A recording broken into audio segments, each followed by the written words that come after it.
Ko Steve Hansen te kai ako hou I te kapa whitupōro toa o te ao.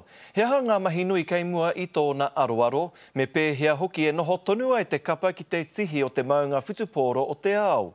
He take katoa e nei I kōrerotia, e māua ko tame te rangi, mātanga hākina I kō tata kenei. Tuatahi rā pēr he whainga I te kaupapa, I te taura, te tāhuhu I takoto I a Graham Henry roto I ona tau e waru I noho I ki taua tūranga. I whakapūmauhi ai tana noho I te whakataetai mutunga nei. Te rāpea he hurahi, hei whakaronga ke mā te kāhui matua. Kia tau wera whakarite, kia tauri te rahoki mo te wahanga I a ngātu nei, ki te whakataetai a ngā tau e whā kei munei a tātou. He pai, he tau, ko mutu te awangawanga o te maha. No te mea tērā tētahi kōrero I puta, mēriro I aia, no te mea koe anō tētahi o te hunga nā rātau nei I eke ai te kapa ōpango I te ipu whitupōro. Ai, koia rā. Kei te whakae koe? Ai, koia tonu, me te tirohanga anō pēr, ki te huarahi takahia mai eia, mai I o tautahi, me te whakaaro ana hoki, ko ia te tangata I whai atu I a Graham Henry ai tū, hei ringa tohu mō ngā hunga o wera, ka mutu I reira, ana ka hoki mai ki te wā kāinga nei, mahitahi atu I ki a Graham Henry, he tino whakaaro matua pēr tērā. Me te aha kai te mātau ia ki ana kai tākaro, ne?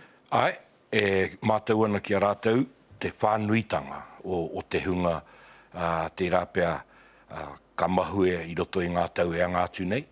Nā te aha, nā te kaumātua rawa ko eke anō ki tō rātau wā.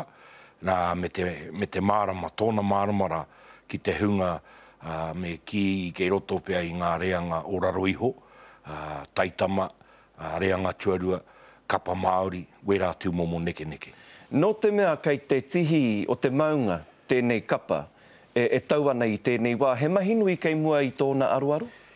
Ko te nuinga pēr o tērā hurahi, ko tā rātou whakapakari I ngā hono I putai I runga I ngā papatākaro. Tērā pēr ka tau e tahi raruraru ara ki te ake nei, ngā he manawa I Pākehā Zac Guilford, ngā ko humuhumu mo Corey Jane mo wai atu, I roto I wera momo āhua, ko te nuinga pēr o te mahi, ki te ata pupuri I taua a ko tahitanga I oti nei a rātou I roto I ngā tau e whā ko tahake. Me kōrero pēr tāua mo ērā mahi I waho I te papatākaro, ne? Ai. He pēhea nei ki o whakaaro. Koe nei ngā mahi a te hunga mātātahi, a te rangatahi, koe nei rā nei te mahi a te kaitākaro o whitupōro. Ko te āhua ki au nei e Shane, ka horeno ki a pakarirawa, a hinengaro, mo tēnei āhua o te tū ki Wainganui I te iwi whānui.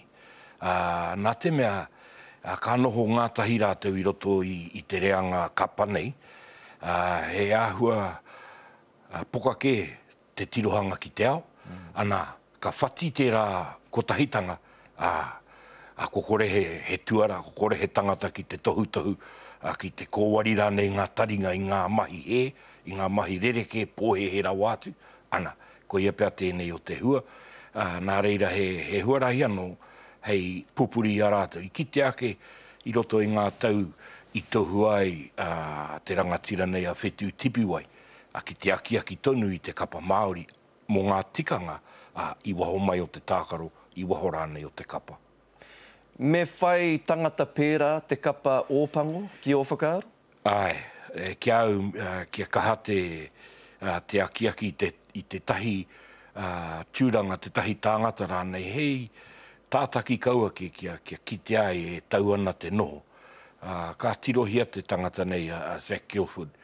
Kia mahara tātou I te matenga o tōna pāpā, e mātakitaki ana iaia. Ka haure tērā I te āhua pai, tau neira hoki mo te taitama. Nā reira, he mahanga tāngata kei roto I te tira, a te ringatohu, he tangata tiro māhunga, tiro hinengaro, e rangi mo te āta noho nei ki te āwhina mana ki tangata, me rapu he tangata mo te ua tūranga e. Shane? Ko tame te rangi mātanga hākinakina me ona whakaaro e pāna ki te kapa whutupōrotoa o te ao, arā te kapa ōpango.